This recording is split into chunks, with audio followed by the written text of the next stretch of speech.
Hi everyone, you're watching JTV. I'm Annabel and I'm here in New York with the senior educator from Stand With Us, Charlotte Korchak, and I'm going to be grilling her on all things Israel. But it's not actually going to be me grilling her. I've got some questions that were submitted to me by non-Jewish students, which I'm going to ask Charlotte. So, let's begin. So the first question I have, this is actually more of a statement that I've received on Instagram. That's the way that activism has sort of been rolling for young people recently. And the statement that I received from somebody includes things that are thrown around the whole time. But just to repeat the sentiment of what they said things like, the Palestinian people live in horrific conditions and abject misery. They must be freed from Israel domination of all forms. 65% of people in Gaza live underneath the poverty line. They are forcibly removed from their homes by colonizers. The Gaza Strip has one of the highest suicide rates in the world. Palestinian people are victims of ethnic cleansing, victims of an intentional genocide from the Israeli government, who don't care about the Jewish people, maybe specific Jewish people that hold power in Israel, but they don't care about them because they're Jewish. Anti-Semitism is used as a shield from their war crimes and atrocities against human life. So what would you say to this person? So first of all, there's like 5 claims in this one paragraph, which tends to happen a lot, actually. You know, we're thrown at us just claim after claim after claim: ethnic cleansing, genocide, and Gaza, the West Bank. And we conflate all of these things, and some of them are just outright lies. And then some, there's truth behind them. So it starts by saying the Palestinian people live in horrific conditions and, abject poverty, I think it's what it said, or misery. Misery. And so I want to address that. And then it says they need to be free from Israeli domination. It then goes on to talk about the Palestinians in Gaza. What I find interesting is the Palestinians in Gaza were freed from Israeli domination in 2005, when Israel unilaterally fully withdrew from the Gaza Strip, handing it over to be ruled by the Palestinian Authority. Within a year and a half, it was taken over by Hamas. And Hamas, the government elected by the Palestinians, has ruled that territory ever since. Now, I'm not going to try to deny the Palestinians live in horrific conditions and abject poverty, abject misery. I do want to say, though, we can't talk about all Palestinians as one catch-all, right? There are Palestinians who absolutely live in horrific conditions and in abject misery. There are also Palestinians in Gaza who are incredibly wealthy. Hamas, the leadership, who live in actually the opposite of abject misery. They live in luxury, in the lap of luxury. And so let's not group all the Palestinians together, but let's talk about the Palestinians who are suffering, okay? Because there's definitely Palestinians who are suffering, and that shouldn't be ignored. Now, that being said, when we talk about Gaza, again, we're talking about a territory that Israel withdrew from 17 years ago, that has been under Hamas rule for 15 years. So people demanded that we end our presence in Gaza, and Israel did end its presence in Gaza. And yet, for some reason, 17 years later, Israel is still blamed for the conditions in Gaza. So it's kind of like, you're damned if you do, damned if you don't, right? Now, people in the West Bank who still live partially under Israeli control, partially under Palestinian Authority control, they don't live in the same conditions that the people in Gaza do. And one could argue that that's because of partial Israeli control that's still there. So I think the big broader point that I want to stress is that things are a lot more complicated than what's written in this message. And you can't conflate, Palestinians who live in Gaza under a full Hamas regime and full control versus those who live in the West Bank under partial Israeli control and partial their own government control, Palestinian Authority control. There's so much more to say. I mean, if you want to just talk about Gaza, one might respond to me and say, yes, but Israel has had a blockade around the Gaza Strip, not allowing things into the Gaza Strip like humanitarian aid. True to say that Israel does have a blockade around Gaza. False to say that Israel doesn't allow humanitarian aid into Gaza. 30,000 tons of humanitarian aid goes into Gaza every single week, sent in by the Israelis through proper crossings. There is a blockade, though, to ensure that everything that is sent into the Gaza Strip is checked by the Israelis so that no weapons can be sent into Gaza into the hands of Hamas, who we know will use them against Israel. And so that's one issue. And again, with each one of these issues, there's about an hour of content that I can give you, but nobody wants to listen to an hour of content. Instead, they like to grab these buzzwords and they like to throw them at us and then say, when we say anything against Israel, you're going to cry anti-Semitism. And I haven't used that word.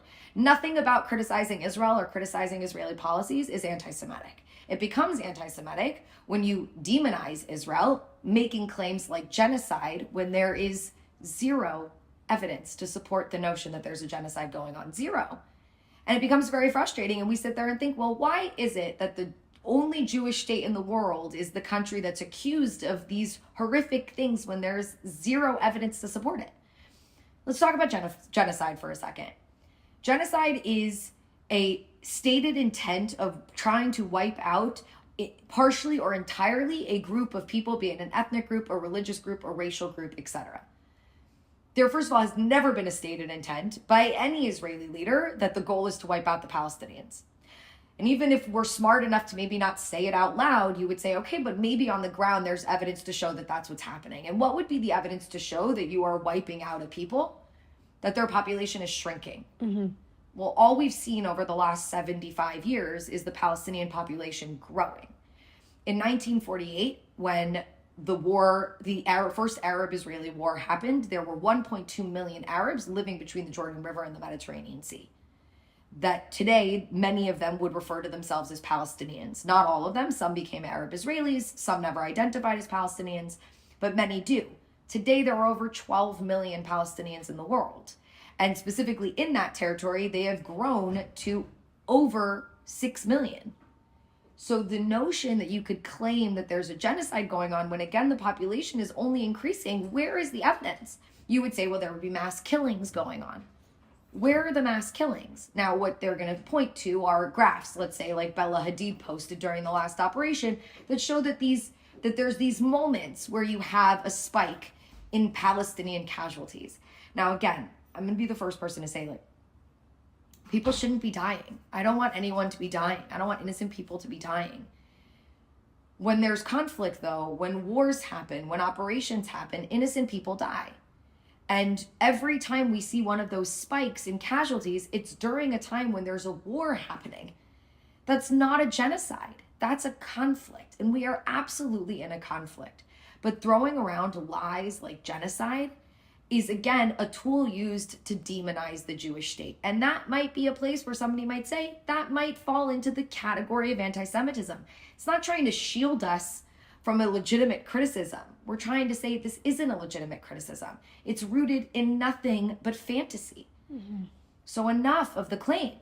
Ethnic cleansing, that same idea that Israel is actively trying to ethnically cleanse Arabs from Israel. Let's go back. When Israel was founded, 160,000 Arabs became citizens of the state of Israel.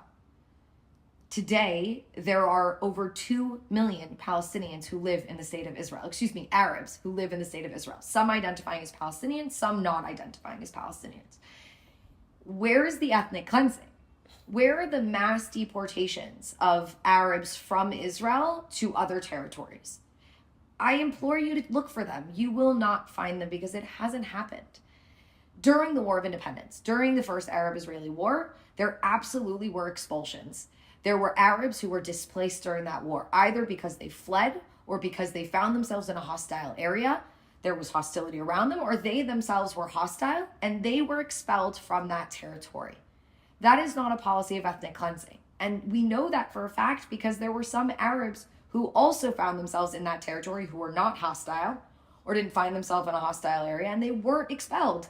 We skipped right over them. We let them stay exactly where they were. And like I mentioned, 160,000 of them became citizens of the state of Israel.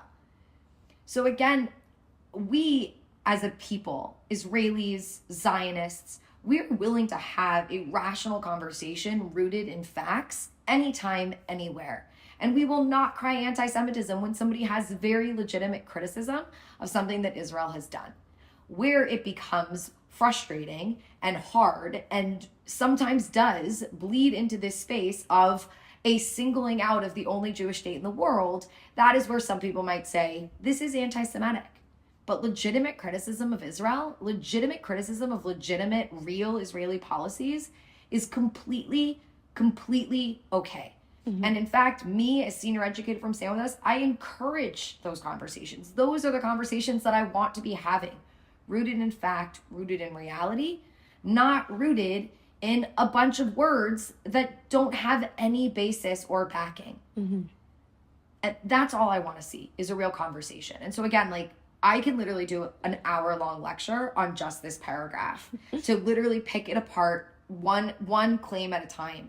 But I don't think any of you have that time or honestly want to do that research.